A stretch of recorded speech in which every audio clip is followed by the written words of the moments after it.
مجلس کی قبولیت کے لیے بآواز بلند صلوات۔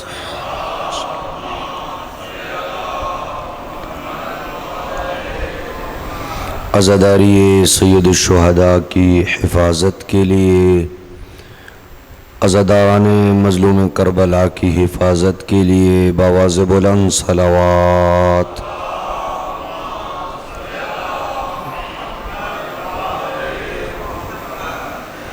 اپنے اپنے مرحومین کی بخشش کے لیے، اپنے اپنے مریضوں کی شفا یابی کے لیے بآواز بلند صلوات۔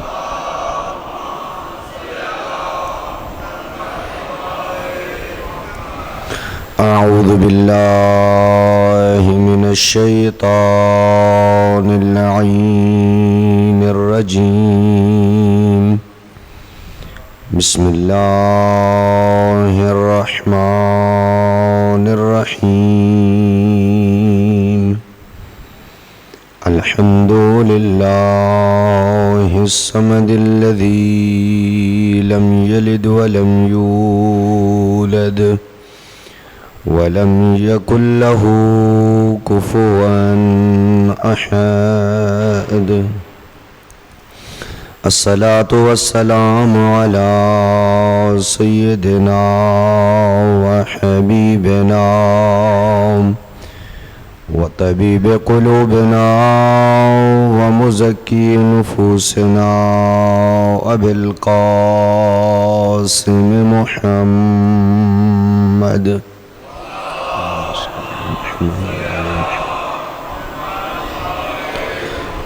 ثم الصلاة والسلام على أهل بيته الطيبين الطاهرين المعصومين الذين أذهب الله عنهم الرجس وطهرهم تطهيرا،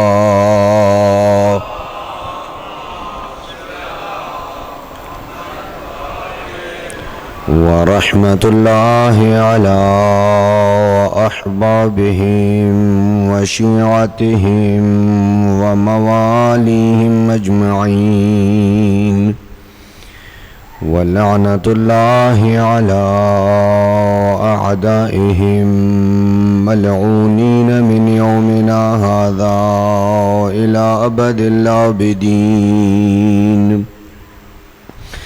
أما بعد، فقد قال الله سبحانه وتعالى في محكم كتابه: أعوذ بالله من الشيطان اللعين الرجيم، بسم الله الرحمن الرحيم.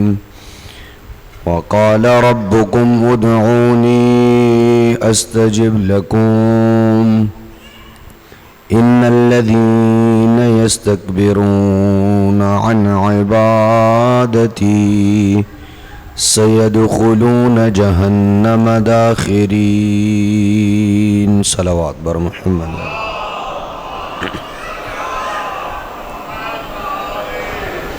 نعرہ تکبیر، نعرہ رسالت، نعرہ حیدری، حسینیت، یزیدیت، بآواز بلند صلوات۔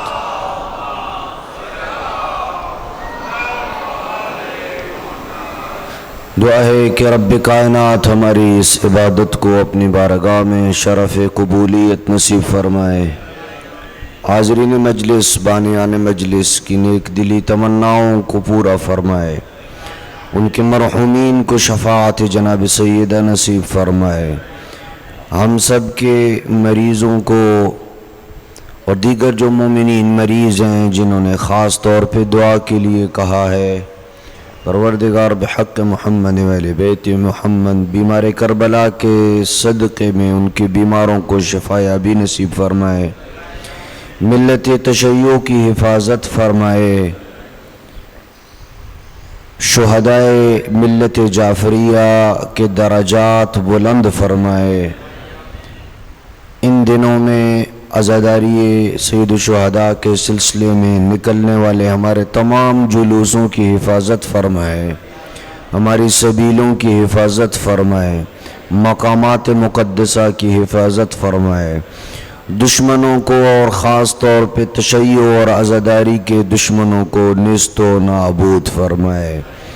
اپنی اپنی دعاؤں کی قبولیت کے لیے مل کے ایک بلند آواز سے صلوات بھیج دیں۔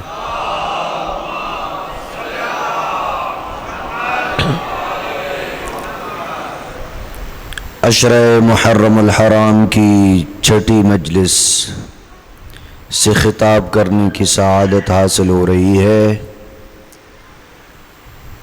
خالق کائنات نے اپنی لا ریب کتاب میں دعا کی فضیلت کے متعلق ارشاد فرمایا، وقال ربکم، تمہارے رب کا یہ فیصلہ ہے، ادعونی استجب لکم، تم مجھ سے مانگو میں تمہاری دعاؤں کو درجہ استجابت تک پہنچاؤں گا۔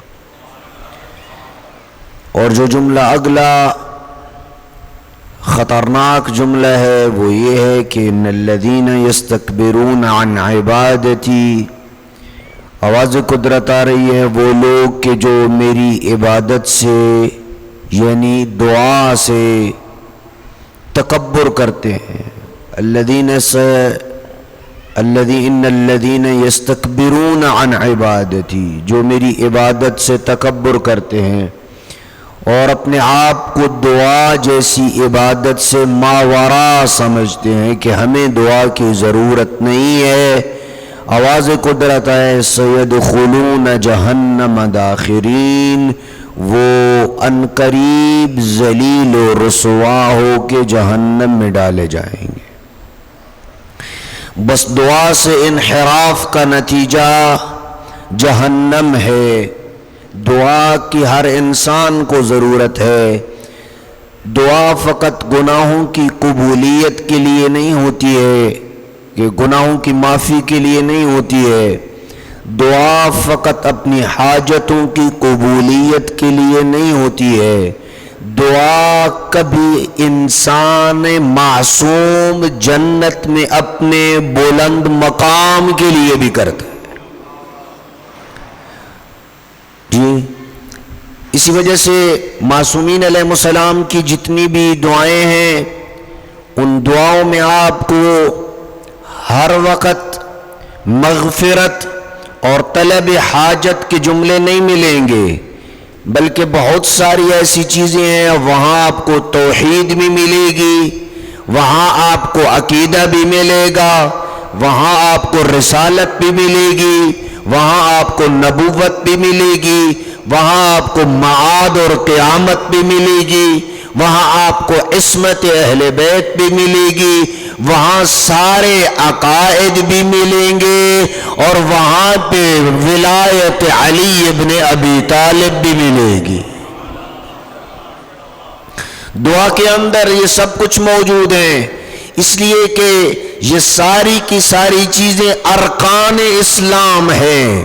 بنی الاسلام علی خمس، اسلام کی بنیاد اور فاؤنڈیشن کتنی چیزوں پہ کھڑی ہے؟ 5 چیزوں کے اوپر اسلام کی عمارت اور اسلام کی بنیاد کھڑی ہے۔ کیا کیا؟ پہلی چیز، میرے ساتھ بولتے رہیے، پہلی چیز کیا ہے؟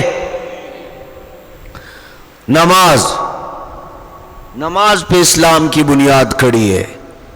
ان قبلت قبل ما سوا، نماز قبول ہو گئی تو باقی ساری عبادتیں کیا ہو جائیں گی؟ قبول ہو جائیں گی۔ ان ردت رد ما سوا، نماز رد ہو گئی تو باقی ساری عبادتیں کیا ہو جائیں گی؟ رد ہو جائیں گی۔ پہلی چیز جس پہ اسلام کی بنیاد کھڑی ہے وہ کیا ہے؟ نماز ہے۔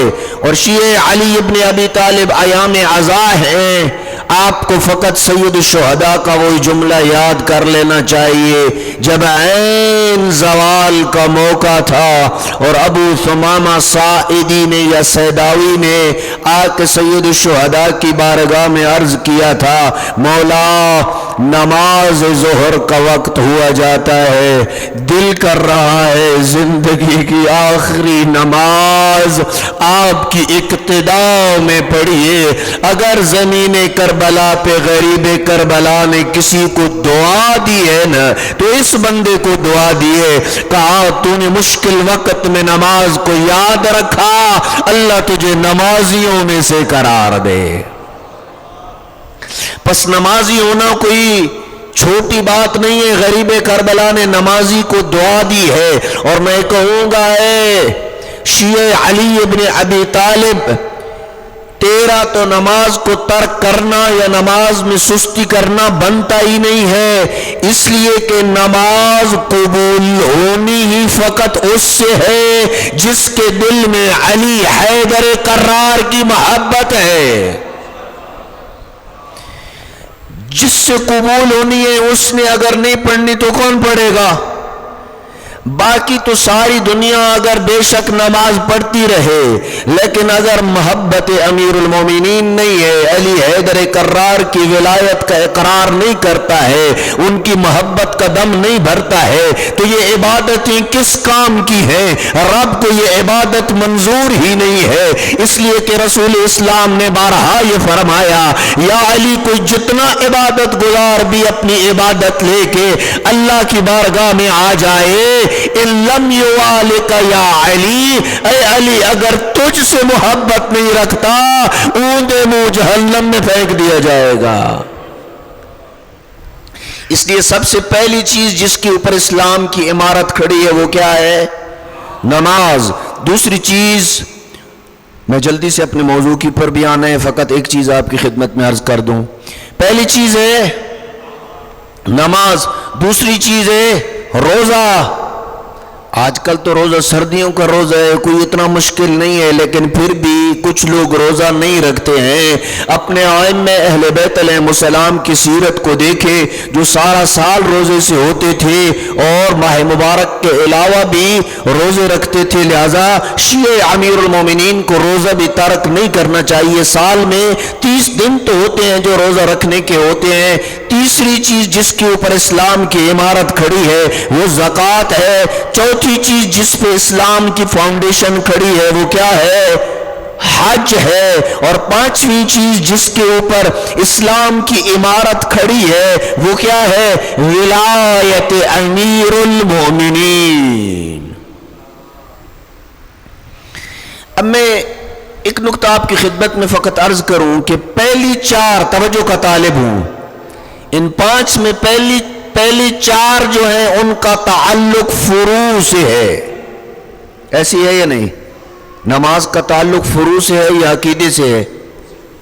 جی، روزے کا تعلق، حج کا، زکوٰۃ کا، پہلے چار کا تعلق فروع سے ہے، اور پانچویں ولایت جس کا تعلق کیا ہے؟ عقیدے سے ہے۔ اس وجہ سے حضرت نے بھی فرمایا، دیگر ائمہ نے بھی فرمایا، ولایت سے کوئی بندہ بھی مستثنا، عقیدے سے کوئی بندہ مستثنا نہیں ہوتا ہے۔ نماز، روزے، حج، زکوٰۃ سے میں نے کل بھی شاید کسی مجلس میں یہ عرض کیا تھا کہ کچھ نہ کچھ بندے آپ کو مل جاتے ہیں کہ جو نماز سے بھی وقتی طور پہ جن کو استثناء ہوتا ہے، روزے سے بھی کچھ لوگ ایسے ہوتے ہیں کہ جن کو استثناء حاصل ہوتا ہے، حج ویسے 12 لاکھ سے اوپر جا چکا ہے، کس کے اندر استطاعت موجود ہے، ہر بندہ حج پہ نہیں جا سکتا ہے، زکوٰۃ بھی ہر بندے کے اوپر نہیں ہوتی، کس کے پاس اتنی گندم ہوتی ہے کہ اس کے اوپر زکوٰۃ واجب ہو۔ پس ہر فروع دین سے کچھ لوگوں کو استثناء موجود ہے، لیکن ایسا فریضہ جس سے کسی کو استثناء نہیں ہے، مرد پہ بھی لازم، عورت پہ بھی لازم، بچے پہ بھی لازم، جوان پہ بھی لازم، چھوٹے پہ بھی لازم، بڑے پہ بھی لازم، مسلم پہ بھی لازم، غیر مسلم پہ بھی لازم، وہ فقط علی حیدر کرار کی محبت و ولایت ہے۔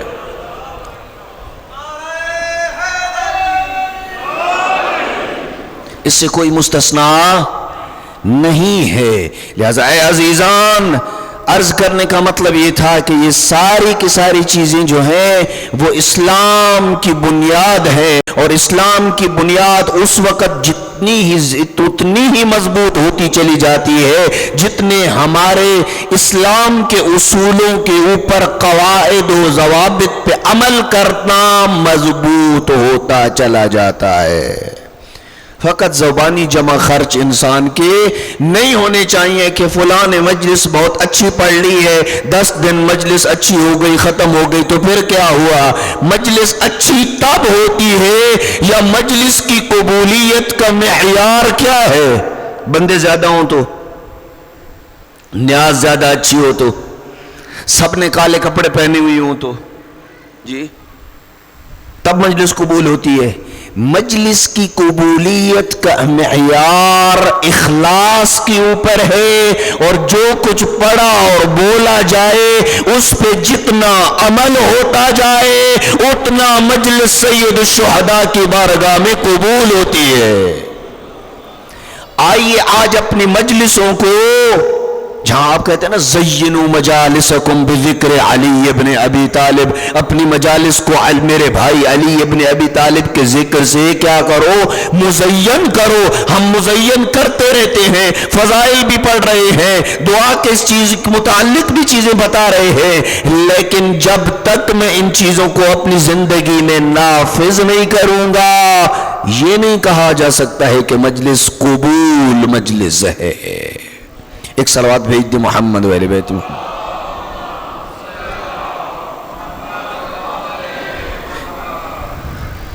اس تمہید کے بعد آئیے، یہ تمہید ہمیں آگے چل کے فائدہ دے گی، آئیے ان مقامات کی طرف اشارہ کرتے ہیں، اگرچہ وقت نہیں ہے، مصائب کے دن شروع ہو چکے ہیں، ان مقامات کا جلدی سے تعارف کروا دوں جہاں انسان کی دعا قبول ہوتی ہے۔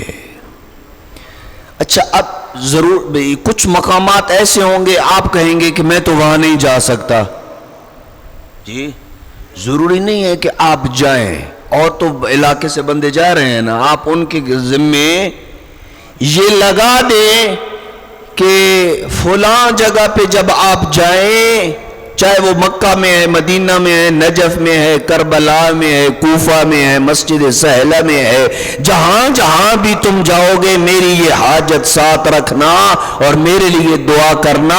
مقصد تیرا پہنچنا نہیں ہے، اگرچہ وہ بھی بہت بڑی سعادت ہے، مقصد تیرا پہنچنا نہیں ہے، تیری حاجت اور دعا کا وہاں پہنچنا ہے۔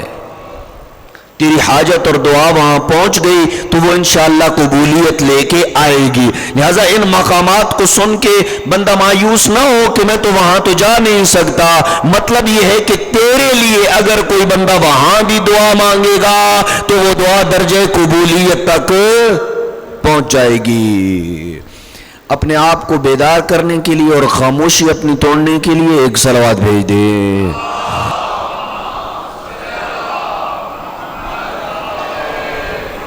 سب سے پہلی وہ جگہ جس کا تعارف کروا رہا ہوں جہاں پہ انسان کی دعا رد نہیں ہوتی، چاہے دنیاوی ہو یا اخروی حاجت ہو، وہ مکہ اور مسجد الحرام ہے۔ کوئی انسان مکہ کی سرزمین پہ مسجد الحرام پہ جا کے اپنے لیے جو دعا بھی مانگے اللہ سبحانہ و تعالی اس کی حاجت کو رد نہیں کرتا ہے۔ رسول اسلام صلی اللہ علیہ وآلہ وسلم کا فرمان ذیشان آپ کی پاکیزہ سماعتوں کی نظر کرنے لگا ہوں، حضرت نے فرمایا من اراد الدنیا والآخرہ فلیؤم ھذا البیت، جو بندہ دنیا چاہتا ہے وہ بھی میرے گھر کی زیارت کو آئے، جو آخرت چاہتا ہے وہ بھی میرے گھر کی زیارت کو آئے۔ دنیا سمیٹنی ہے تو بھی مکہ آ جائے، جس نے آخرت سمیٹنی ہے وہ بھی مکہ آ جائے۔ خوش قسمت ہیں وہ افراد جن کو اللہ نے یہ توفیق دی ہے کہ وہ گھر جس کی طرف ہم سارے رخ کر کے نماز پڑھتے ہیں ان کو انسان اپنی ان آنکھوں سے دیکھ لے۔ اور کچھ ایسے افراد بھی ہوتے ہیں جو وہاں رہتے ہوئے بھی اس گھر کی زیارت۔ میں ایک دفعہ مکہ میں ایک ٹیکسی ڈرائیور کے ساتھ بیٹھا، مکہ کا باشندہ تھا، عمر کوئی 50-55 کے قریب ہوگی، ٹیکسی پہ جا رہا تھا تو اس نے مجھ سے پوچھا کہ آپ حج پہ آئے ہیں؟ میں نے کہا حج پہ آیا ہوں۔ کتنی دفعہ؟ میں نے بتایا میں اتنی دفعہ یہ حج پہ آیا ہوں۔ میں نے اس سے پوچھا کہ تو نے کتنے عمرے کی ہیں، تو مکہ کے اندر رہتا ہے، اور کتنے تو نے حج کی ہیں؟ کہتا ہے میں نے خانہ کعبہ کو آج تک دیکھا ہی نہیں ہے۔ کہاں رہ رہا ہے؟ مکہ کے اندر رہ رہا ہے، لیکن اللہ کی ذات نے توفیق نہیں دی ہے یہ وہ اللہ کے گھر کی زیارت کر سکے۔ اس لیے خوش قسمت ہیں آپ جو مکہ گئے ہیں، اور جو نہیں گئے ہیں وہ اپنے لیے دعا مانگا کریں۔ اور ایک ذکر تعلیم دے رہا ہوں، اس ذکر کو باقاعدگی سے پڑھیں تو اللہ عمرے یا حج کی، اور خاص طور پہ حج کی توفیق عطا فرمائے گا۔ یہ چیزیں پیسے سے نہیں ملتی ہیں، اللہ کی توفیق ہوتی ہے، اور پنجتن کا بلاوا ہوتا ہے کہ وہاں بندہ پہنچ جاتا ہے۔ وگرنہ کتنے ہی ایسے بڑے بڑے لوگ ہیں، آپ سے بڑے ہیں، ہم سب سے زیادہ مال و دولت رکھنے والے ہیں، لیکن اتنی توفیق نہیں ہے کہ اللہ کے گھر کی جا کے زیارت کر سکیں۔ ایک چھوٹا سا ذکر تعلیم دینے لگا ہوں، مجرب ہے۔ جن جن افراد کو یہ ذکر دیا ہے انہوں نے بعد میں مجھے فون کر کے بتایا آغا صاحب ہم نے یہ پڑھا تھا، اسی سال ہم حج پہ آ گئے ہیں۔ کیا ہے؟ امام بحار الانوار کے اندر امام صادق علیہ السلام فرماتے ہیں من قال ما شاء اللہ الف مرت دفعۃ واحدہ، جو بندہ ایک ہی جگہ بیٹھ کے 1000 بار ما شاء اللہ کہے، کتنی بار؟ 1000 بار ما شاء اللہ کہے، یعنی کتنی تسمیہ بنیں گی؟ 10 تسمیہ بننے کی۔ میرے خیال آپ کے 10-15 منٹ بھی شاید نہ لگیں۔ ماشاء اللہ جس سپیڈ سے آپ پڑھتے ہیں وہ بھی ماشاء اللہ ہے جی، آرام آرام سے پڑھنا ہے۔ ماشاء اللہ اللہ کی مشیت کو ذہن میں رکھتے ہوئے پڑھنا ہے۔ آدھا گھنٹہ لگ جائے گا، کیا بات ہے، کوئی مسئلہ نہیں ہے۔ جو بندہ ایک ہی محفل میں ایک ہی جگہ بیٹھتے ہوئے لگاتار 1000 بار ماشاء اللہ پڑھتا ہے، رزق الحج فی عامہ، اسی سال اللہ اسے حج کی سعادت عطا کرتا ہے۔ یہ اسی سال حج کی روایت کہتی ہے کہ امام علیہ السلام فرماتے ہیں وَإِن لَمْ يُرْزَقْ، توجہ کیجئے گا اس جملے کے اوپر، اگر میرا کبھی کبھی دل کرتا ہے ملک صاحب کہ میں حج کے اوپر عشرہ پڑھوں، یہ اور یہ شاید آپ نے حج کے اوپر عشرہ سنا بھی نہ ہو، یہ حج کے اوپر بھی پڑھنا چاہیے۔ یہ مظلوم عبادت ہے ہمارے شیعہ میں، اس کے اوپر حج اور عمرہ کے اوپر نہیں پڑھا جاتا عام طور پہ۔ اللہ نے کسی موقع پہ زندگی دی تو آپ کو حج کے اوپر عشرہ سنائیں گے کہ شیعہ کے نزدیک حج کیا ہوتا ہے، اور شیعان علی ابن ابی طالب۔ اصل میں مسئلہ یہ ہے کہ ہمیں بتایا زیارت سید الشہداء اور ائمہ کی زیارت کا زیادہ بتایا گیا ہے، تب ہم جاتے ہیں، وگرنہ شیعہ کریم ہیں، سخی ہیں، واجبات پہ عمل کرنے کی طرف راغب ہو جاتے ہیں۔ اگر انہیں بتایا جائے کہ حج یہ ہے، زکوٰۃ یہ ہے، اور زیارت سید الشہداء کا اجر یہ ہے، یہ پریشان تو نہیں بیٹھے نا۔ امام علیہ السلام فرماتے ہیں وَإِن لَمْ يُرْزَقْ، 1000 بار پڑھے گا تو اللہ اسی سال حج عطا کرے گا۔ وَإِن لَمْ يُرْزَقْ، اگر اس سال اسے حج کی سعادت نصیب نہیں ہوتی ہے، اللہ سبحانہ وتعالی اس کی موت کو اس وقت تک ٹال دیتا ہے جب تک یہ بندہ حج نہ کر لے۔ اللہ اکبر، جب تک یہ بندہ حج پہ نہ جائے اس وقت تک اس کی موت کو ٹال دیتا ہے۔ ایک بندہ صادق آل محمد کی خدمت میں آیا، اب بات حج کی چل گئی ہے تو تھوڑا سا بولنے دیں، اجازت ہے یا نہیں ہے؟ ایک بندہ صادق آل محمد کی خدمت میں آیا اور کہا یا ابن رسول اللہ، میرے اوپر قرض ہے، علمنی دعاء، مجھے کوئی دعا تعلیم دیں، مجھے کوئی ذکر دیں کہ میں اس ذکر کو اور دعا کو پڑھوں تو میرا قرض ختم ہو جائے۔ پیغمبر اکرم صلی اللہ علیہ وآلہ، امام صادق علیہ السلام نے اسے کہا کہ تیرا دنیاوی بھی ایک قرض ہے اور تیرا اخروی بھی ایک قرض ہے. جہاں تک دنیاوی تیرا قرض ہے اس کے لیے یہ پڑا کر، اور جہاں تک اخروی قرض ہے وہ حج ہے. حج کیا ہے؟ اخروی قرض ہے، جس کے لیے تم نے یہ سورہ نبا ہے، سورہ حج ہے، ان سورتوں کی بھی تلاوت کرنے سے اللہ سبحانہ و تعالیٰ کی ذات توفیق عطا فرماتی ہے. تو روایت عرض کر رہا تھا، من اراد الدنیا والآخرہ فلیؤم ھذا البیت. رسول اسلام فرماتے ہیں جو دنیا چاہتا ہے وہ بھی اس گھر کی زیارت کو آئے، جو آخرت چاہتا ہے وہ بھی اس گھر کی زیارت کو آئے. فما عبد يسأل الله دنیا الا اعطاه الله منها. کوئی بندہ بھی مکہ کی سرزمین پہ جا کے اللہ سے اپنی دنیاوی حاجت کے لیے ہاتھ نہیں پھیلاتا مگر اللہ اسے وہ دنیاوی حاجت عطا کر دیتا ہے. وَلَا يَسْأَلُ آخِرَةً إِلَّا ادَّخَرَ لَهُ مِنْهَا. اور اگر آخرت کی حاجت کو طلب کرتا ہے تو اللہ اس کی آخرت کی حاجت کو ذخیرہ کر لیتا ہے. یہ بندہ جب قیامت کے دن اللہ کی بارگاہ میں جائے گا یہ حاجت تحفے کے طور پہ اسے پیش کر دی جائے گی. اے میرے گھر کے زائر، اے حاجی، اے عمرہ کرنے والے، تو نے جا کے وہاں پہ میرے گھر کو وسیلہ بنایا تھا، تو نے رکن یمانی کو وسیلہ بنایا تھا، تو نے حجر اسود کو وسیلہ بنایا تھا، تو اس جگہ پہ کھڑا ہوا تھا جہاں مادر علی نے آ کے انبیاء سے توسل کیا تھا. گئے نا حاجی صاحبان اس جگہ پہ جہاں پہ مادر امیر المومنین نے آ کے انبیاء سے توسل کیا تھا. وہ لوگ کہ جو حضرت ابو طالب کے علیاذ باللہ کفر کی باتیں کرتے ہیں، آؤ جناب فاطمہ بنت اسد کا وہ کلام پڑھے جس میں جناب فاطمہ بنت اسد کہہ رہی ہے پالنے والے تجھے تیرے حق کا واسطہ، تجھے تیرے انبیاء کا واسطہ، تیری کتابوں کا واسطہ، پالنے والے تجھے اس مولود کا واسطہ جو میرے شکم میں ہے میرے لیے ولادت کو آسان کر لے. یہ کلمات سارے کے سارے توحید کے اوپر دلالت کرتے ہیں. یہ سارے کے سارے کلمات اس بات کی طرف اشارہ کرتے ہیں کہ یہ مومنہ ایمان کے اعلیٰ درجے کے اوپر فائز تھی. یہ کیسے ہو سکتا ہے کہ جس کا بیٹا کل کائنات کے مومنوں کا امیر ہو اور ماں، توجہ ہے یا نہیں، ماں ایسے بندے کے عقد میں ہو کہ جو مومن نہ ہو؟ یہ ممکن نہیں ہے. ایک صلوات بھیج دے محمد و اہل بیت محمد.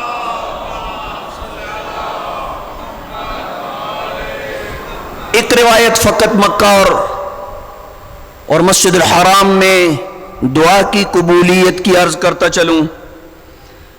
رسول اسلام صلی اللہ علیہ وآلہ وسلم کا ہی فرمان ہے، لا ترفع الایدی الا فی 7 مواطن.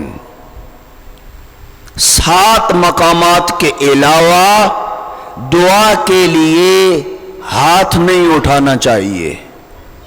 اس کا مطلب یہ نہیں ہے کہ ممانعت آ گئی ہے، نہیں اٹھا سکتے ہیں.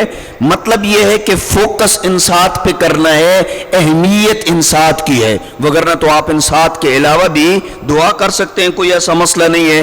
جیسے کہ ابھی ہوا چل رہی ہے، باہر چل رہی ہے یا نہیں چل رہی. ایک مورد یہ ہے کہ اذا حبت الریاح، جب تیز ہوائیں چل رہی ہوتی ہیں نا اس وقت اپنے دعا کے لیے ہاتھ اٹھاؤ، دعا قبول ہوتی ہے. تیز ہوا چل رہی ہے، ابھی دعا چل رہی ہے، آپ لوگ انشاءاللہ دعا مانگے گے، اللہ کی ذات قبول فرمائے گی. لا ترفع الایادی الا فی 7 مواطن. 7 مقامات پہ دعا کیا ہوتی ہے؟ قبول ہوتی ہے. بندہ ہاتھ اٹھائے. کون سے 7 مقامات ہیں؟ جلدی سے بیان کر کے آگے بڑھ رہا ہوں.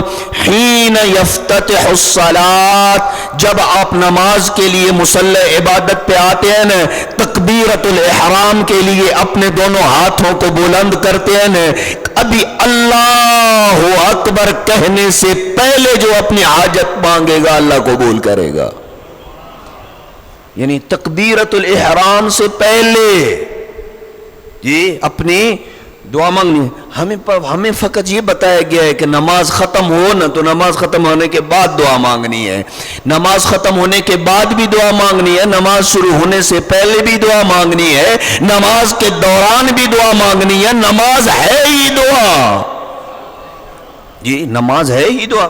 لا حین یفتتح الصلاۃ، جب نماز کے لیے تکبیرۃ الاحرام کہو تو اس وقت کیا کہو؟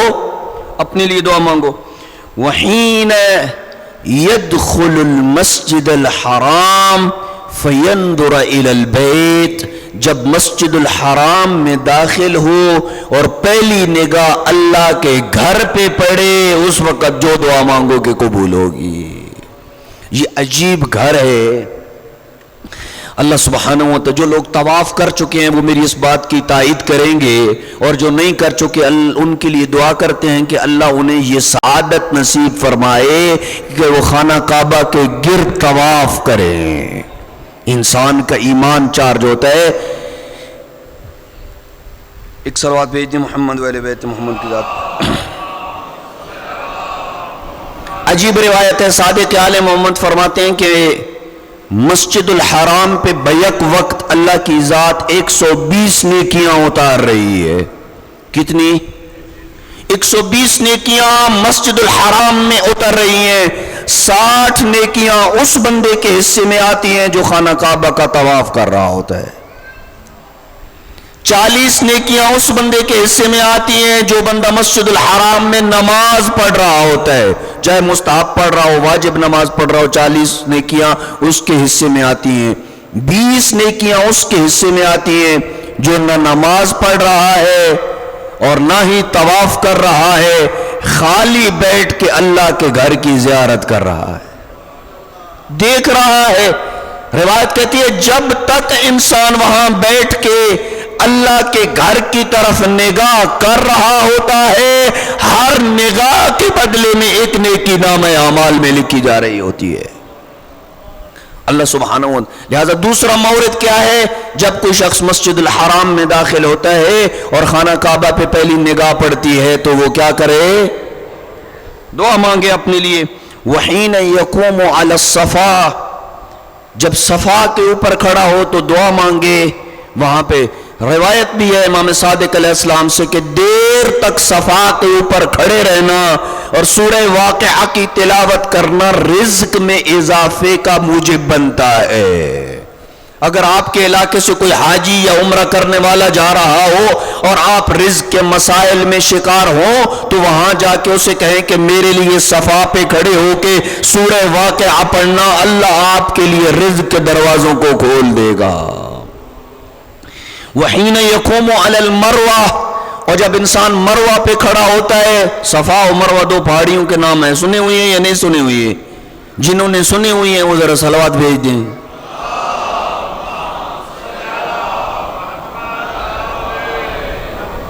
صفا و مروہ دونوں مقامات پہ کھڑے ہو کے دعا مانگے گا تو قبول ہوگی. حین یقف مع الناس عشیۃ عرفہ، عرفہ کے دن لوگوں کے ساتھ میدان عرفات میں کھڑا ہو کے دعا مانگے گا تو دعا قبول ہوگی. شاید میں نے پہلے بھی یہ روایت پڑھی ہو. یہ اتنا عظیم مقام ہے مقام عرفہ. رسول اسلام فرماتے ہیں اگر کوئی شخص عرفہ کا دن گزار کے باہر نکل رہا ہو اور وہ اپنے ذہن میں فقط یہ گمان پیدا کرے پتہ نہیں اللہ نے آج بھی مجھے معاف کیا ہوگا یا نہیں ہوگا، پیغمبر فرماتے ہیں روح زمین میں اس سے بڑھ کے کوئی مجرم شخص نہیں ہے.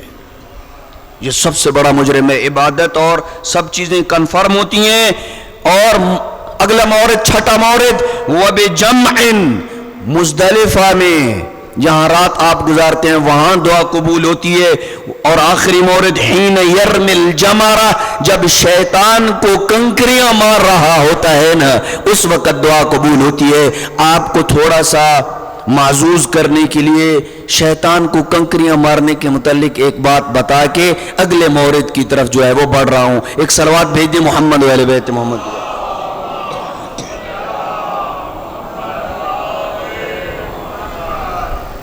حاجی صاحبان جب وہاں پہ شیطان کو کنکریاں مارنے کے لیے جاتے ہیں نا تو اکثر میں ان کو یہ بات سناتا ہوں کنکریاں مارنے سے پہلے جب درس دیتے ہیں وہاں پہ مناسک حج کا، تو ان کو میں کنکریوں کی بات آ گئی اور آپ بھی آج خاموش بیٹھے ہیں، اس لیے آپ کو تھوڑا سا آمادہ کرنے کے لیے یہ بات سنا دوں کہ میں نے ایک پوسٹ دیکھی، اس نے یوں شیطان بنایا ہوا ہے. شیطان وہاں یہ نہیں ہے کہ کوئی اس کے بڑے لمبے لمبے ناخن ہے وہاں پہ اور کوئی خوفناک چیز ہے، وہاں پہ ایک دیوار ہے، اس کو کنکریاں مارنی ہوتی ہیں اور کچھ بھی نہیں ہے. تو پوسٹ میں نے دیکھی کہ اسی دیوار کو انہوں نے شیطان بنایا ہوا ہے اور اس کے پیچھے سے شیطان نکل رہا ہے اور آگے حاجی احرام کی حالت میں ہے اور اسے کنکریاں مار رہا ہے. جو ہی شیطان اس کی طرف، جو ہی یہ حاجی اس کی طرف کنکریاں پھینکتا ہے نا، وہ دیوار کے پیچھے سے اسے نکل کے، پنجابی میں لکھا ہوا تھا، سناؤں گا بھی پنجابی میں ہی، وہ پیچھے سے اسے نکل کے کہتا ہے سارا سال یاریاں تے اتھے غداریاں. اور یہ حقیقت ہے کہ سارا سال انسان شیطان کی پیروی کرے، وہاں 7 کنکریاں مارنے سے اس وقت تک کچھ نہیں ہوگا جب تک حقیقی انداز میں شیطان کو اپنی زندگی سے دور نہ کر دے. ایک صلوات بھیج دے محمد و اہل بیت محمد.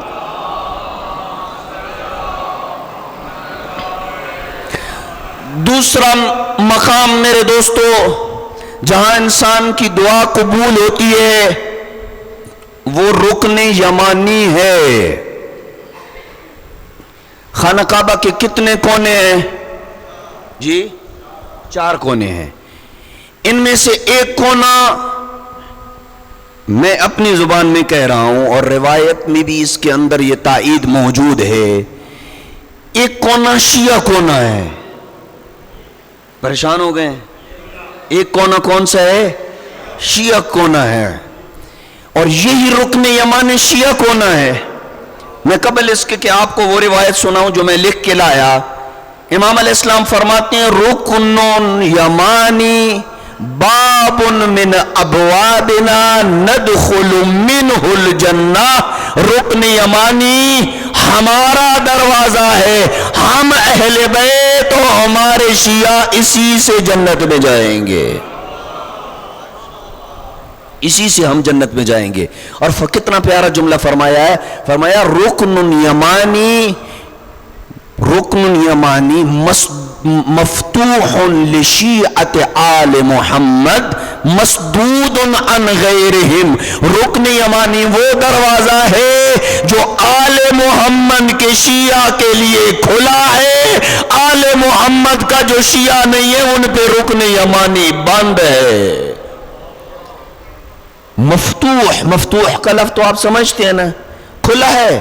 مفتوح لشیعت آل محمد، آل محمد کی شیعوں کے لیے یہ کھلا ہے. ومسدود عن غیرہم، آل محمد کا شیعہ نہیں ہے وہ رکن یمانی. اس کا مطلب یہ نہیں ہے کہ وہاں رکن یمانی پہ غیر شیعہ جا نہیں سکتے ہیں، لیکن قیامت کے دن اللہ سبحانہ و تعالی جب محمد و آل محمد کو اور ان کے شیعوں کو جنت کی طرف بھیجے گا، وہ رکن یمانی جیسے دروازے سے اندر داخل ہوتے ہوئے چلے جائیں گے. تو اس رکن یمانی پہ اللہ جب آپ کو توفیق دے اور آپ وہاں پہ پہنچیں تو دعا مانگیں، اللہ کی ذات وہاں پہ دعا کو قبول کرتی ہے. آئیے اس روایت کو آپ کی خدمت میں عرض کرتا ہوں، اور واقعاً انتہائی مجرب ترین عمل ہے یہ جو بندہ رکن یمانی پہ یہ کام کرے، دعا کرے. کیوں؟ اس لیے کہ اس روایت کا مضمون سمجھیے، ان ملکا موکلا بالرکن الیمانی منذ خلق اللہ السماوات والارض. اللہ سبحانہ و تعالی نے جب سے، اب آپ اندازہ لگائیے رکن یمانی کی عمر کتنی ہے، رکن یمانی کی عمر کتنی ہے. اللہ سبحانہ و تعالی نے جب سے زمین و آسمان کو خلق کیا اس وقت سے رکن یمانی پہ ایک فرشتے کو موکل کر دیا. یعنی مقرر کر دیا رکن یمانی پہ ایک فرشتے کو، وہاں اس کی ڈیوٹی لگا دی کہ تو کھڑا ہو جا. کیا کام ہے اس کا؟ حاجیوں کی تعداد کو کاؤنٹ کرنا اس کا کام ہے. کہ یہ کیا ڈیوٹی ہے اس کی؟ تسبیح پڑھنا، رکوع کرنا، سجود کرنا، دیگر عبادتیں، رکن یمانی کو چومنا، اللہ کے گھر کو چومنا، حجر اسود کو چومنا، طواف کرنا، کوئی بھی اس کی چیز ڈیوٹی میں شامل نہیں ہے. لیس لہ اجیر الا التأمین علی دعائکم، اس کی کوئی ڈیوٹی نہیں ہے سوائے اس کے کہ جب شیعہ علی ابن ابی طالب طواف کرتے کرتے کرتے رکن یمانی پہ پہنچتا ہے، اپنے لیے یا اپنے مومن بھائیوں کے لیے دعا کے لیے ہاتھ بلند کرتا ہے، اس فرشتے کا کام ہے دعا کے اوپر آمین کہنا. تأمین علی دعائکم، تمہاری دعاؤں جو وہی دعا مانگی جاتی ہے قبول ہوتی ہے. میں نے خود اس دفعہ حج میں یہ روایت پڑھی تھی کہ وہاں پہ جا کے رکن یمانی پہ دو کام کرو. ایک کام تو یہ ہے کہ اپنے لیے دعا مانگو، اور دوسرا رکن یمانی پہ پہنچ کے، عجیب جملہ تھا واقعا میرے لیے نیا تھا، کہ رکن یمانی پہ پہنچ کے محمد و آل محمد پہ درود بھیجو. اس فرشتے کا کام یہ ہوتا ہے جو بندہ رکن یمانی پہ محمد و آل محمد پہ درود بھیجتا ہے، تیری اس صلوات کو وہ وصول کرتا ہے، وصول کر کے مدینہ میں محمد تک پہنچا دیتا ہے. لہذا صلوات بھی بھیجیں، سب سے افضل ترین عبادت ہے صلوات. اور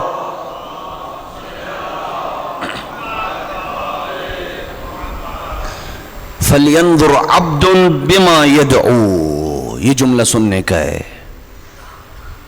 جب آپ رکن یمانی پہ پہنچیں، دعا مانگیں، آپ کو اجازت ہے، جو کچھ مرضی ہے مانگیں، فرشتے آپ کی دعا کے اوپر آمین کہیں گے.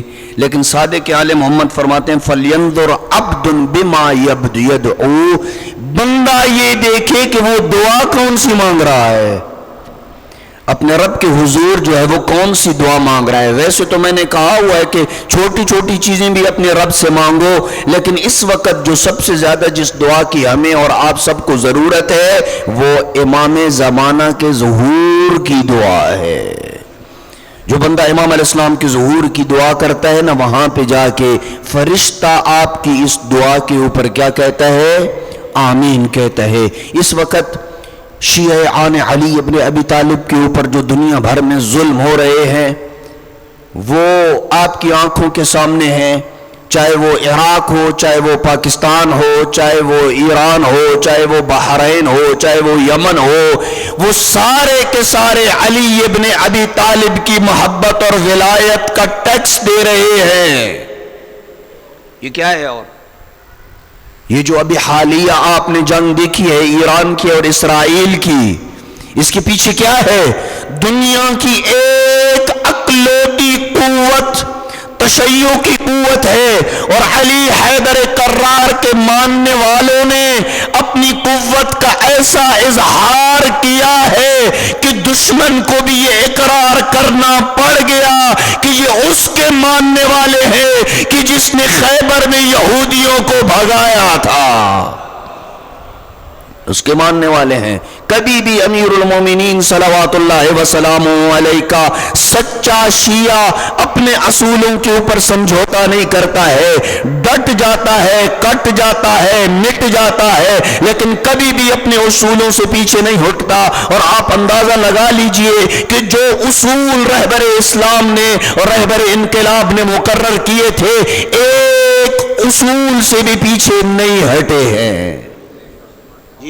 جنگ کی جیت اور جنگ کی ناکامی کا معیار جینا یا مرنا نہیں ہوتا ہے کہ کوئی بندہ دنیا سے رخصت ہو گیا ہے، دوران جنگ مارا گیا ہے تو آپ ڈکلیئر کر دیں کہ وہ جنگ ہار گیا ہے. نہیں، اگر اس کے اصول زندہ ہیں تو جنگ جیت گیا ہے. یہی تو کہتے ہیں کہ سید الشہداء امام حسین علیہ السلام نے جنگ جیتی ہے یا العیاذ باللہ ہاری ہے؟ جیتی ہے، ایسی جیتی ہے کہ قیامت تک کے لیے یزید نام گالی بن گیا ہے.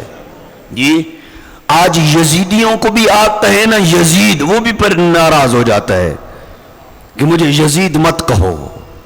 جی اور ساری زندگی یہ ماتمی، یہ امام حسین کے عزادار جب ماتم کر رہے ہوتے ہیں، یہ حقیقت میں جو ہاتھ اٹھتا ہے یہ ماتمی کے سینے کے اوپر بعد میں لگتا ہے، پہلے یزید کے چہرے پہ لگتا ہے اور خاص طور پر ہر وقت کے یزید کے چہرے پہ لگتا ہے.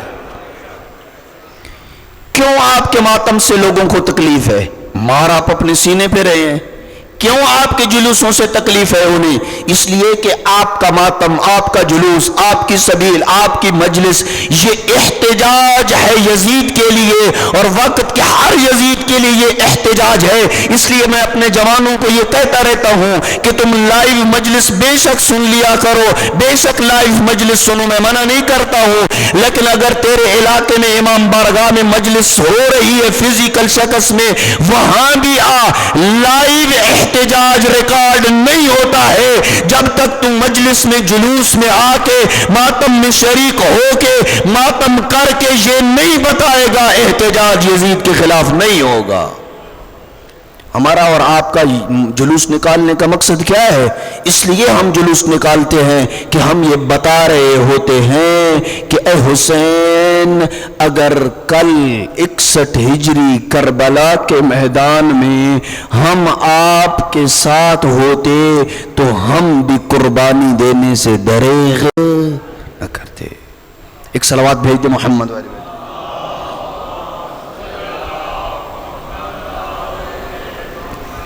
اس لیے امام حسین علیہ السلام جنگ جیتے ہیں.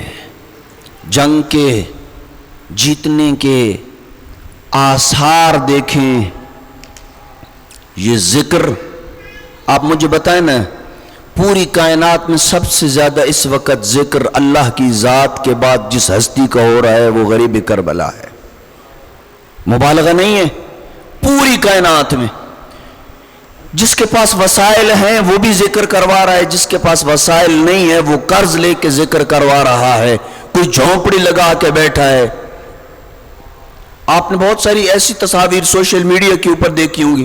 مجھے سندھ انٹیریئر سندھ سے میسج آتے ہیں، تصاویر آتی ہیں، صاحب ایک جھونپڑی بھی مکمل نہیں ہے، ایک کپڑا ہے، 4 کونوں پہ لکڑی کے ڈنڈے کھڑے کر کے ایک بچی نیچے بیٹھی ہے اور آگے مختصر سا ٹیبل رکھا ہوا ہے، سادہ پانی اور جگ رکھ کے روڈ پہ بیٹھی ہے، اپنا موقب لگا کے، اپنا خیمہ لگا کے یہ احتجاج ریکارڈ کروا رہی ہے. حسین، کل اگر میں تیرے ساتھ ہوتی نا تجھے اصغر کے لیے 2 گھونٹ پانی کی ضرورت نہ پڑتی. 6 محرم ہے باب الحوائج، حضرت علی اصغر باب الحوائج ہیں. جن کی حاجتیں ہیں وہ ذرا جھولی پھیلائیں گے. جن کے گھر میں مریض ہیں، جو بے اولاد ہیں، وہ جب روتی آنکھوں تیری آنکھوں سے آنسو برسے نا، اس وقت اپنے بیمار کو ذہن میں رکھنا ہے.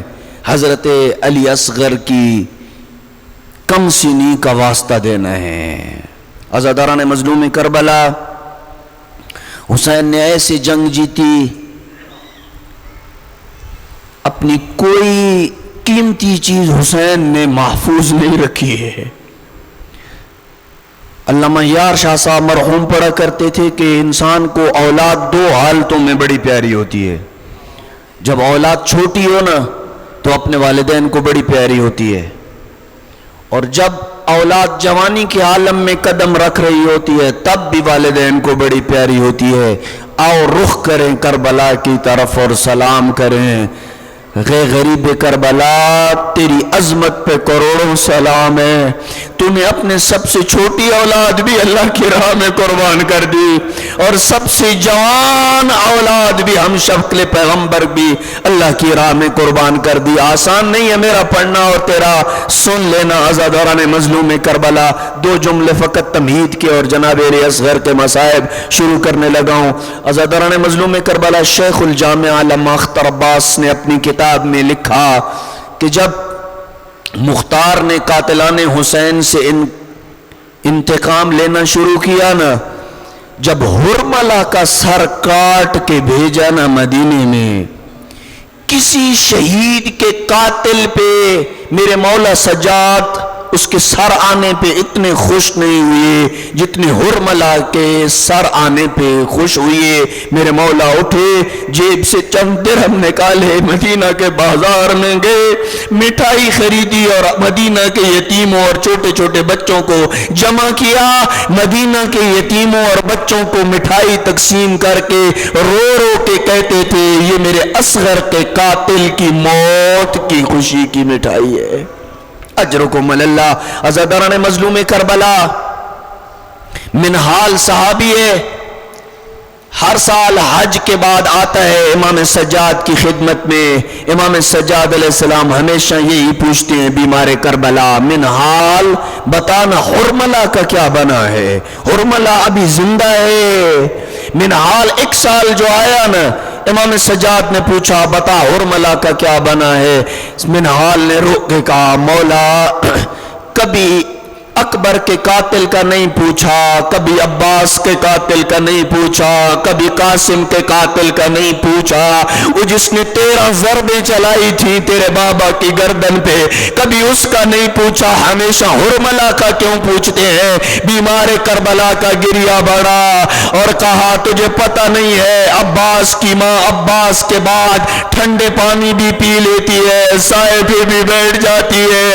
قاسم کی ماں سائے پہ بھی بیٹھ جاتی ہے, ٹھنڈے پانی بھی پی لیتی ہے. وحدہ لا شریک کی عزت کی قسم, رباب نہ ٹھنڈے پانی پیتی ہے اور نہ سائے پہ بیٹھتی ہے. مجھے رباب کی غربت دیکھی نہیں. اجرکم اللہ. 2 کا اور منزل بڑھا. عزاداران مظلوم کربلا, اپنے استاد محترم کا یہ جملہ نقل کر رہا ہوں. عزاداران مظلوم کربلا وہ پڑھتے ہیں اپنی مجالس میں کہ میری آقازادی زینب عالیہ نے کربلا سے کوفہ, کوفہ سے لے کے شام, شام سے لے کے واپس مدینہ تک کئی بار راتوں کو اٹھ کے رباب کو دیکھا. کبھی ادھر ہاتھ مار رہی ہے, کبھی ادھر ہاتھ مار رہی ہے, کبھی ادھر ہاتھ مار رہی ہے. میں نے جو 1 دفعہ پوچھا نا رباب کیا کوئی تیری قیمتی چیز گم ہو گئی ہے, کہا نہیں میری آقازادی اور میرے اصغر کے دودھ کا وقت ہو گیا ہے, میں اپنے اصغر کو تلاش کر رہی ہوں, میرا اصغر مجھے نظر نہیں آتا. اجرکم اللہ. میری مائیں بہنیں بیٹھی ہیں, وہ یہ جملہ اچھے طریقے سے سمجھ سکیں گی. ہمارے گھر میں چھوٹا بچہ ہوتا ہے نا, 6 ماہ کا ہو, 1 سال کا بچہ ہو, مائیں بچوں کو پانی کیسے پلاتی ہیں, جگ سے نہیں پلاتی ہیں, گلاس سے نہیں پلاتی ہیں, شاید چمچ سے پلائے. اکثر طور پہ ماں یہ کرتی ہے گلاس کے اندر اپنی انگلیاں ڈال کے انگلیوں کو تر کر کے چھوٹے بچے کے منہ میں ڈالتی ہے. آؤ نہ رخ کرے قبا رباب کی قبر کی طرف. ہائے رباب تیری اپنی قسمت, بہتے دریا کے کنارے تجھے اتنا پانی میسر نہ تھا, انگلیاں تر کر کے اپنے صغیر کو پانی پلا سکتی. اجرکم اللہ. عزادارو آ گئی وہ منزل کہ میرے آقا کو جب میری آقا نے دیکھا کہ خیمے میں کوہرام بپا ہے, بیبیاں گریہ کر رہی ہیں, غریب کربلا میدان سے دوڑتے ہوئے آئے. پوچھا بہن زینب سے, میری بہن کیا کسی بچے کا انتقال تو نہیں ہو گیا ہے, کیوں گریہ ہو رہا ہے؟ کہا نہیں میرے آقا, جب سے آپ نے حل من ناصری ینصرنا کا استغاثہ بلند کیا ہے, اصغر گہوارے میں تڑپ رہا ہے, گویا کہہ رہا ہے پھپھی اماں مجھے اٹھا لو, میرا بابا اکیلا رہ گیا. اجرکم اللہ، کہا اصغر کو مجھے دے دو، شاید یہ کمینے پانی دے دیں۔ اصغر کو اٹھا کے لے کے جا رہے تھے نا، آیت اللہ فلسفی کا یہ جملہ نقل کر رہا ہوں، آیت اللہ فلسفی یہ پڑھتے ہیں، دعا کیا کرو کہ کسی شریف کو کسی کمینے سے کوئی چیز مانگنی نہ پڑ جائے۔ اور مجھے بتاؤ روئے زمین میں اس وقت حسین سے بڑھ کے کون شریف تھا؟ پسرے سعد سے بڑھ کے کون کمینہ تھا؟ اصغر کو ہاتھوں پہ اٹھا کے لائے، دشمن نے دیکھا حسین قرآن کو اٹھا کے لا رہے ہیں، قرآن کا واسطہ دیں گے، جب کبھی قریب آئے نا، ابا کا دامن ہٹایا، کہا ایک جملہ کہا، اللہ کرے میں آپ کو یہ جملہ سمجھا سکوں، ابا کا دامن اٹھایا اور ایک جملہ کہا افلا ترون کیف یتلذع عطشا، دیکھتے نہیں ہو یہ بچہ شدت پیاس سے کس طرح بلک رہا ہے، اس کو 2 گھونٹ پانی کے پلا دو۔ ازدر التلذی عربی زبان میں مچھلی کی اس حالت کو کہا جاتا ہے جب مچھلی کو پانی سے باہر نکالا جاتا ہے نا، کبھی دائیں گر جاتی ہے کبھی بائیں گر جاتی ہے، جب یہ طاقت بھی ختم ہو جاتی ہے، کبھی دائیں کروٹ بدلتی ہے کبھی بائیں کروٹ بدلتی ہے، جب یہ طاقت بھی ختم ہو جاتی ہے نا، کبھی منہ کھولتی ہے پھر بند کرتی ہے، کبھی کھولتی ہے پھر بند کرتی ہے۔ 7 محرم کا دن آیا، اصغر پہ پہلی حالت آئی، کبھی دائیں گر جاتے کبھی بائیں گر جاتے ہیں۔ 9 محرم کا دن آیا، اصغر کی دوسری حالت ہے۔ 10 محرم کا دن آیا، اصغر کی تیسری حالت ہے، کبھی منہ بند کرتے ہیں کبھی کھولتے ہیں۔ میں کہوں گا اصغر جب بابا کے ہاتھوں پہ تھے، اللہ جانے اصغر کی کوئی چوتھی حالت بن گئی تھی، وہ جب منہ کھولتے تھے پھر بند کرنے کی ہمت نہ ہوتی، وہ جب بند کرتے تھے پھر کھولنے کی طاقت نہ ہوتی۔ عزاداران مظلوم کربلا یہ حالت جب دیکھی نا، فوج اشکیا میں کھلبلی مچ گئی۔ پسر سعد نے حرملہ کو حکم دیا، حرملہ اقطع عمل حسین، حسین کے صغیر کو ایسا پانی پلا قیامت تک کے لیے پھر کوئی بچہ پانی نہ مانگے۔ عزادارو اس نے تیر کمان میں جوڑا۔ عزادارو اس جملہ میرا سن لیجئے گا، کتابوں کے اندر یہ جملہ نہیں ہے، لیکن میں یہ کہہ رہا ہوں کہ زبان حال سے رباب نے یقیناً یہ جملہ کہا ہوگا۔ عزاداران مظلوم کربلا جب اصغر آئے نا ہاتھوں کے اوپر، حسین کے کمینے نے 6 شعبہ تیر جو جنگوں میں گھوڑوں کو مارا جاتا ہے جب جوڑا نا، شاید رباب نے کہا ہو کمینے اپنے تیر کے وزن کو بھی دیکھ، میرے صغیر کے وزن کو بھی دیکھ۔ اجرکم اللہ۔ عزاداران مظلوم کربلا تیر چلا، فانقلب الصبی علی ید الامام، بچہ حسین کے ہاتھوں پہ الٹ گیا۔ حیدرآباد دکن کا مورخ لکھتا ہے تیر اصغر کے وزن سے اتنا بھاری تھا، اگر اصغر بابا کے ہاتھوں پہ نہ ہوتے، وہ جدھر تیر جاتا ساتھ اصغر کا لاشا جاتا۔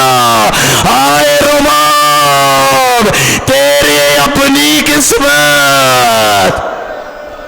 سن سکو گے مقتل کا سب سے عظیم جملہ آپ کی خدمت میں عرض کرنے لگا ہوں، اس آنکھ کے لیے جو اب تک نہیں ہوئی۔ عزاداران مظلوم کربلا مجھے بتاؤ نا، کوئی شہید بھی کربلا کے میدان میں گرا ہے، کوئی 1 میل کے فاصلے پہ گرا، کوئی آدھے میل کے فاصلے پہ گرا، کوئی 2 میل کے فاصلے پہ گرا، کسی شہید کو حسین نے گھوڑے کی زین سے گرتے ہوئے خود اپنی آنکھوں سے دیکھا نہیں ہے۔ ماتم کے لیے اور گریے کے لیے اس سے بڑھ کے جملہ نہیں ہے۔ عزاداران مظلوم کربلا، اصغر کربلا کا وہ واحد شہید ہے۔ غریب کربلا نے تیر کو جڑتے بھی دیکھا، کمان سے نکلتے بھی دیکھا، اصغر کے گلے پہ لگتا بھی دیکھا، اصغر کو ہاتھوں پہ الٹتا بھی دیکھا۔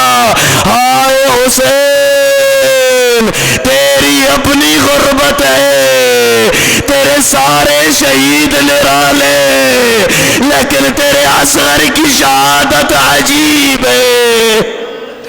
اجرکم علی اللہ۔ عزادارو یہ حالت جب اصغر الٹے نہ روایت نہ ہوتی کبھی بھی یہ جملہ نہ پڑتا۔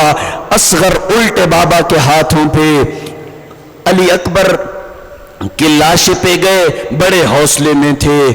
عباس کے لاشے میں گئے، بڑے حوصلے پہ تھے۔ اون و محمد کے لاشے پہ گئے، جنگ کی حوصلے میں تھے۔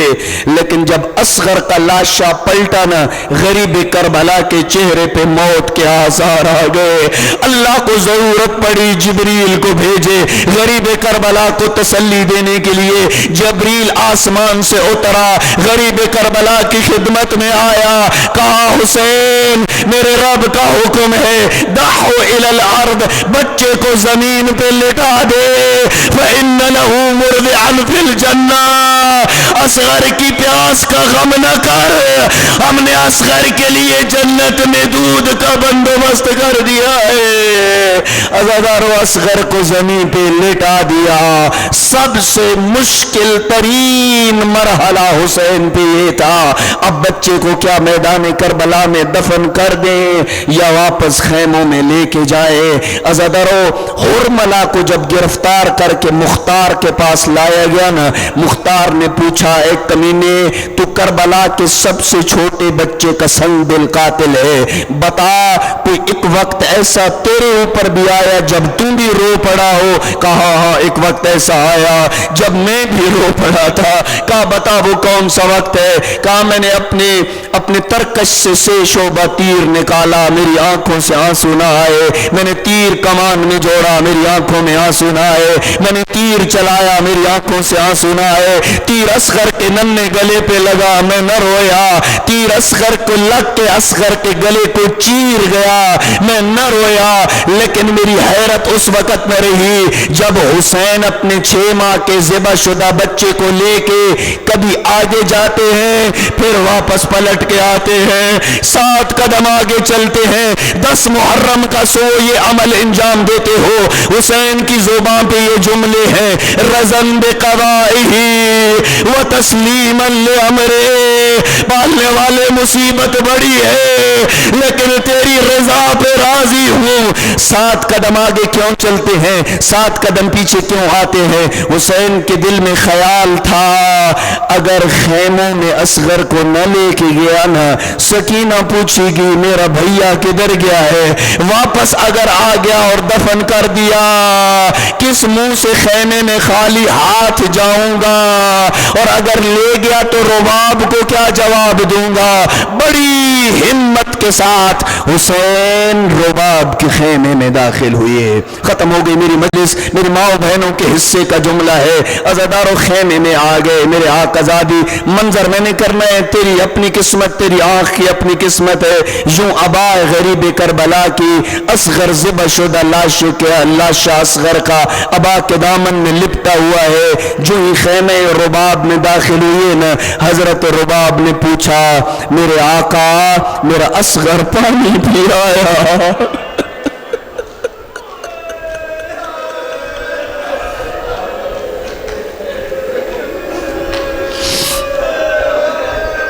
میرا اصغر پانی پی آیا۔ عزاداران مظلوم کربلا زبان سے تو کچھ نہ بولے، ابا کا دامن ہٹایا، ذبح شدہ اصغر پایا۔ سن سکو گے میری مائیں بہنیں اس جملے کو اچھا سمجھیں گی۔ کربلا کی شیر دل خاتون نے لاشا اپنے وارث سے لے کے اپنے بیٹے سے 3 باتیں کر کے لاشا وارث کے حوالے کر دیا۔ آؤ یہ 3 باتیں کر کے مجلس اختتام کرتے ہیں۔ عزاداران مظلوم کربلا پہلا جملہ جو میری آقا زادی نے اصغر کو خطاب کر کے کہا نا، کہا اصغر بیٹا تیرے نانے کی شریعت کا مسئلہ ہے، اونٹ بڑے جانور ہیں انہیں نیزے مار کے نحر کیا جاتا ہے، باقی حیوانوں کو خنجر سے ذبح کیا جاتا ہے۔ اصغر بیٹے تیری ماں کی سمجھ سے یہ بات بانتا رہے، کیا تجھ جیسے پھولوں کو نیزے مار کے نحر کیا جاتا ہے؟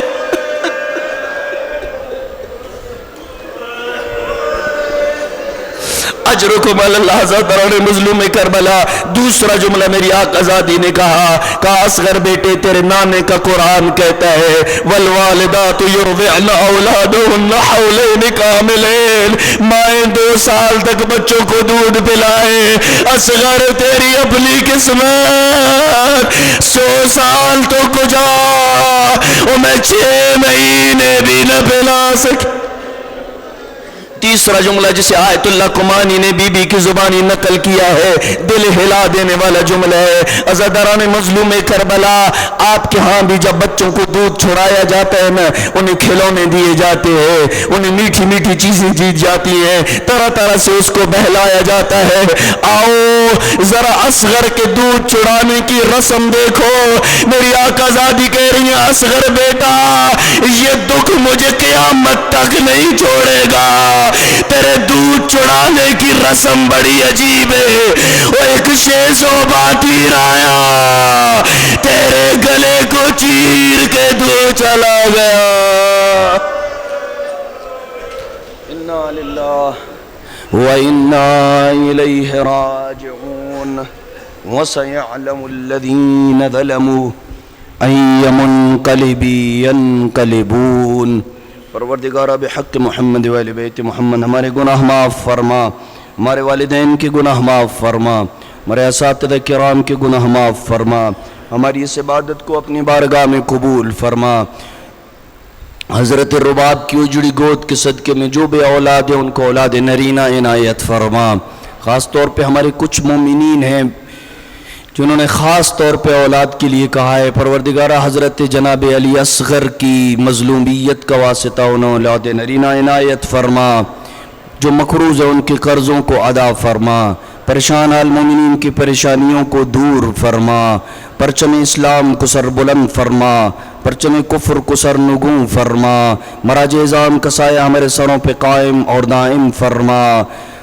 اوزات علمیہ نجف اشرف اور قوم مقدسہ کو دن دگنی اور رات چگنی ترقی عطا فرما. اس علاقے میں اپنی رحمتوں اور برکتوں کا نزول فرما. حاضرین مجلس کے مرحومین کو شفاعت جناب سیدہ نصیب فرما. ان سب کے مریضوں کو شفا یابی نصیب فرما. خاص طور پہ ہمارے ایک برادر ہیں مجتبیٰ حسن جو کل مجلس سے واپسی پہ ایک شدید حادثے کا شکار ہوئے ہیں. پروردگار بیمار کربلا کے صدقے میں انہیں جلد از جلد لباس عافیت پہنا. پروردگارہ تجھے تیری عزت و جلالت و کبریائی کا واسطہ ہمارے وقت کے والی اور وارث امام زمان کے ظہور میں تعجیل فرما. ان کی آواز پہ لبیک کہنے کی توفیق نصیب فرما. اس عشر محرم الحرام میں اور اس مجلس میں جن جن افراد نے بھی تعاون کیا ہے ان کے مال ان کے رزق میں وسعت عطا فرما. پروردگارہ ان کے گھروں میں اپنی رحمتوں اور برکتوں کا نزول فرما. ان کو تمام ارضی و سماوی آفات سے محفوظ فرما. ان کے مریضوں کو شفا یابی نصیب فرما. ان کے بیماروں کو شفا یابی عطا فرما. ان کے مرحومین کو شفاعت جناب سیدہ نصیب فرما. خاص طور پہ ملک فدا حسین ان کے فرزندگان کو, انتظامیہ کو, سید وراثت شاہ صاحب ان سب کو صحت و سلامتی عطا فرما.